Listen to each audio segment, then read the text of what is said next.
One is come and gone, and we are going to talk about Eli Tomac and his dreams of winning wash away, no pun intended, and Ken Roczen with some exceptional lines, and Deegan doing the impossible, along with some guys knocking themselves out or hitting the dirt hard. To start off, Eli Tomac, after he got around guys and got to the lead during the main event, his front end washed out. These guys are using the MX-33, which is for soft terrain tires.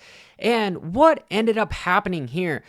But we do have to acknowledge that this is his last swan song season. And if we see more of this, it is going to be a bar banger. So first off, what happened? He is the only rider that basically jumps over the tough block here at the bottom of the screen. You can see how he is leaned over, almost like he's scrubbing a jump. And that was the first mistake, is he's just carrying so much speed. And do you see how he lands, and he's landing at an angle?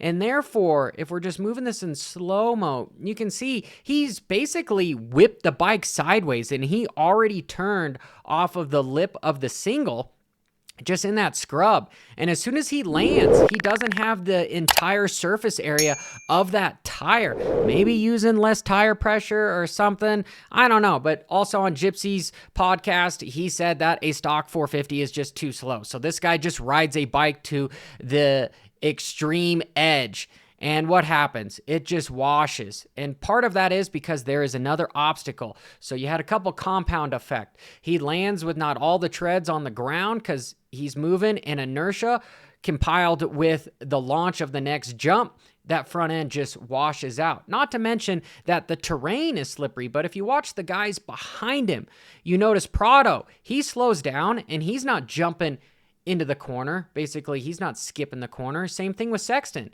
You know, they're not jumping way out here. They're jumping just a few feet from that single.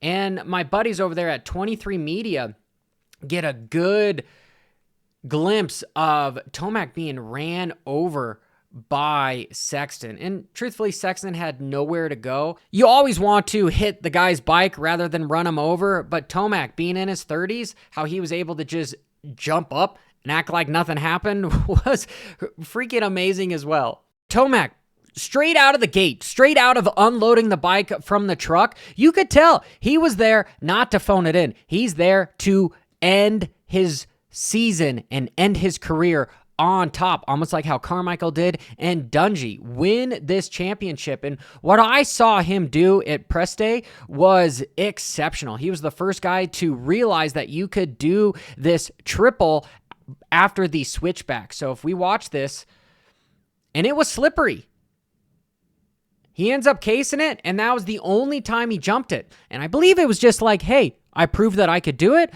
but I'm not going to do it anymore. There is so much mind games that go on during the day before the actual racing, even during qualifying. But watch him around this corner and just how fast, because this is slippery.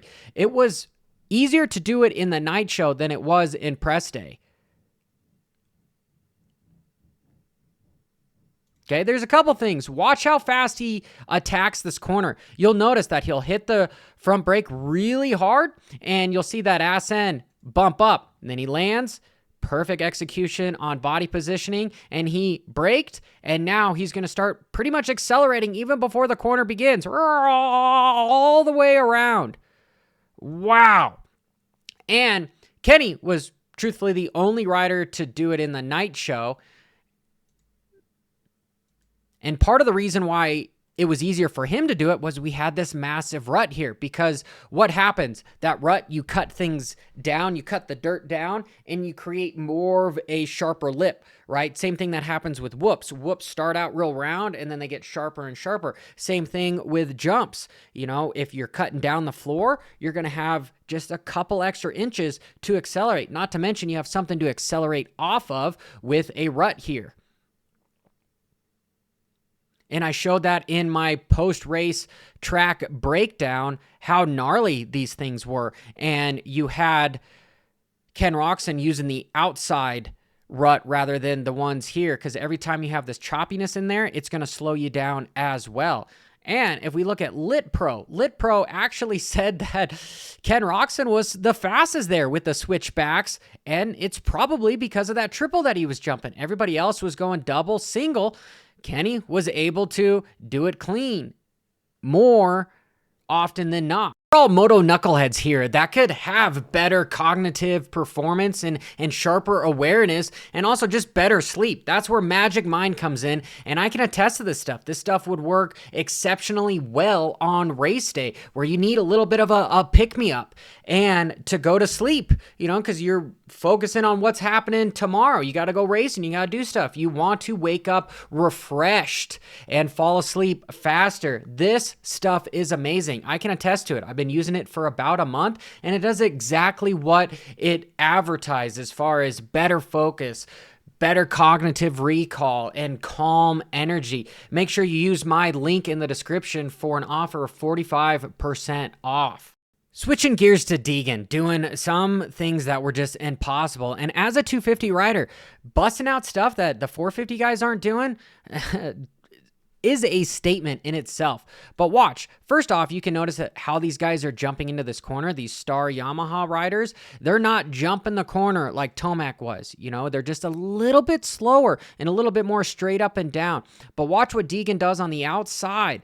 Doesn't look like a big deal, but this is him getting around the young gun of Cole Davies, just going right around the outside of him, but jumps on top of this guy. And look, that front wheel doesn't hit the ground. He lands on top of it, and he just basically wheelies and preloads off and keeping that front wheel light and up high. Freaking exceptional. I said that it looked almost impossible to do on my track walk. Almost impossible, but never say impossible when there's guys like Jet and Deegan out there, because they tend to do stuff that's out of this world. But there is no effing lip here. Yeah, there was no lip there, right?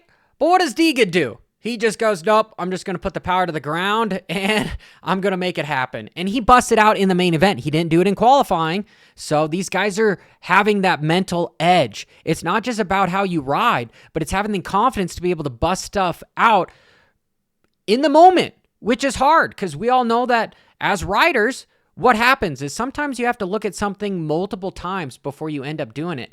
And here, this was during press day as well. This was the beginning of the section where most guys were going double, triple, triple, and it was actually the section right before here. So it's this big section there where the rhythm is. But watch what Degan does on the outside. Triples in, and watch him shake his head. He never did it again. But none of the 450 guys decided to jump it. Nobody, right? I really wish that they would have had maybe a lip built up on the outside so that guys could do that, or they could come into the inside, and you would have at least just two different options, right? Because this lip was incredibly small. On my track walk, yet again, I said that, nope, not going to happen. There is basically a pickup truck distance here with a flat corner, so it's going to be hard to keep up your speed. But we see Degan how he comes from the outside in and just squares it up and gets straight and seat bounces it and just goes for it. And it works in his favor just once, along with that factory suspension, because this lip was no joke and it didn't kill him. Stock suspension, it would have killed him. But also when you have the talent of Degan plus the equipment of Degan, you're able to make it work. Okay, next up, let's talk about the start. And why was it so dangerous? Well, first off, you had all this mumbo jumbo in the middle that didn't help because it's a blind spot you guys got coming in here, and you can't see anybody until you come into the actual entrance of the corner, and that's where stuff gets spicy. But what is also the problem? Well, the problem is also on the inside, because this should have probably been a few feet to the inside, probably start here, none of these tough blocks, because these guys are having to move way over, right? And it's forcing all the riders to get pushed over. And I believe this is where you had Jason Anderson break his spokes, and I can't believe that he finished the night all 20 minutes with broken spokes. That is just insane. He definitely has 8 lives left because he's definitely a fighter. He's a cat, he's a lion, a cheetah, whatever you want to call him. But that's what's causing this, is the pinch point here and the pinch point here. So it would have been nice to have the gate over a bit, and that's where we ended up seeing a lot of the carnage. But it did make for some decent racing because you did have guys like Jet and Degan go down, which was unfortunate, but it made for some decent racing, right? So here we go.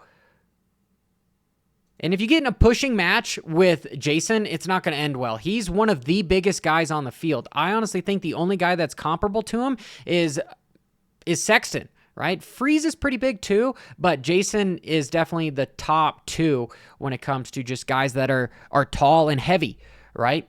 But he gets in a tank slapper and pushes Jet over, and it kind of ruins his whole Jet's mojo. And with Degan, with his start, he had a good gate pick, but he had a bad jump. So what happened to Degan was, I want to say, his fault. And he's got the confidence to have a bad start, but yet still win. But he gets a bad jump, and he's stuck in the back, and he ends up moving over onto Rider D. It wasn't Rider D's fault. This was Degan, because he was trying to pass guys, and he was pushing some of the other riders wide. And so then his inertia is going back over. He's just letting the motorcycle float underneath him. Well, you have Rider D, who's already on the inside of you, and he's going to sweep your front wheel in the air. And you are, your body leverage is off. You're already leaning over. Somebody's there. And if you don't have him to lean on because he's in front of you, you're going to fall down. Next, we'll see what happened to Malcolm Stewart, who was hauling butt through the sand. But truthfully, right there is what started the eventual catastrophic crash that he did. Was he's going wide. He's trying to stay out of here. And if you've heard anybody how to race in sand, is you don't go for the berm. Okay, the berm looks awesome. It's going to hold you there, but you want to be just a couple inches from the sand berm because that sand is going to slow you down. So you want to just be just a couple inches from it. And so Malcolm is doing a wonderful job staying out of the big berm because it keeps getting pushed wide, and it's just going to slow him down as far as miles per hour goes. But he ends up drifting wide, and he hits this curb on the outside, and that just unloads the suspension, and it gets him off. And boom, he starts going sideways, and then he hits the lip. And once he hits that lip, he's got nothing but to just get ejected from the motorcycle. And on my post-track walk, you could see, you hit this guy sideways, it's sharp, it's going to throw you over the bars. And that's exactly what it did. The only thing that could have saved Malcolm is if he was sitting down briefly, and then at this point, he started standing up, right? Standing up through the sand. But pretty much everybody was sitting down through this section. And it was just sort of just stuff happens. Malcolm's got to ride hard to race these guys. Everybody's got to ride over their head. Maybe even the only guy I would say is Sexton. No, Sexton rides, he has to ride 110%, but Jet is probably the only guy that can stick with 80% as long as he starts out front. But I'm going to end this with some corner porn by Prado and also Joe Shimoda, where they just don't stop. They do all their braking pretty much in the straightaway, and as soon as they enter, it is just full-blown, drop the clutch, swing the ass end around, and then just accelerate. Just beautifully done, right? And you can see how Prado, just how fluid it is. He's going from that attack position to just one fluid motion, sit down, and then he's going to squeeze that motorcycle with his knees and move his hips over to get it to just swing around. And probably the best rider that I've seen ever do this is Ryan Villopoto, if you go back and watch footage of how he rides. And then you got Joe Shimoda here, just entering the corner, not even braking, just sitting down, and then just instantly accelerating all the way around. So we'll watch that one more time. And while we do that, make sure you hit that like and subscribe button to stay up to date. Till next time, this is Johnny.